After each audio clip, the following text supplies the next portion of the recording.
వీళ్ళు 10 వాళ్ళు 4000 3000 3000 వేస్తారా లేకపోతే 3333 వేస్తారో చూడాలి. వాళ్ళు ఎంత వేస్తే వీళ్ళు అంత మ్యాచింగ్ గ్రాంటే వేస్తారు. అది 3 సార్లు నడుచుద్ది కాబట్టి అది టాక్ నడుస్తుంది. చివరిలో బస్సు పెడతారు, అది కొంత టాక్ నడుస్తుంది. ఇక ఈ ఏడాదికి ఇది సంతృప్తి పడితే ఈ ఆర్థిక ఏడాదికి వచ్చే ఏడాదికి మేబీ నేను అనుకోవడం వచ్చే ఏడాదికి ఏం చేస్తారనేది చూడాలి.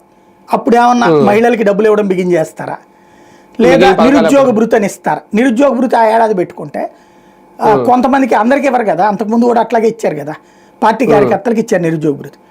అట్లాగా ఇవ్వడం బిగిన్ చేస్తే ఎందుకంటే పార్టీ కార్యకర్తలు ఎక్కువగా ఉంటారు నిరుద్యోగుల కింద లెక్క. అట్లాగా అది ఇచ్చుకుంటే ఆ ఏడాది అది రన్ అయిపోతే 3 ఏళ్ళు అయిపోతుంది. చివరి ఏడాదిలో ఇది ఇచ్చారనుకోండి 4వ ఏడాది మహిళలకు 1500 రూపాయలు 4వ ఏడాది ఎండింగ్లో ఇచ్చారనుకోండి డిసెంబర్ జనవరి లేకపోతే ఫిబ్రవరికో చివరి 12 నెలలు ఇచ్చారనుకోండి, అంటే 12 నెలలు కూడా ఎవరు ఎలక్షన్స్ టైంలో 4 నెలల ముందు షెడ్యూల్ వస్తుంది, షెడ్యూల్ రాగానే ఆపేస్తారు. కానీ అన్నిటికంటే మేజర్ ఈ 1500తో పాటు 50 ఏళ్ళకే పింఛన్ ఇస్తానని ప్రకటన కూడా ఉంది.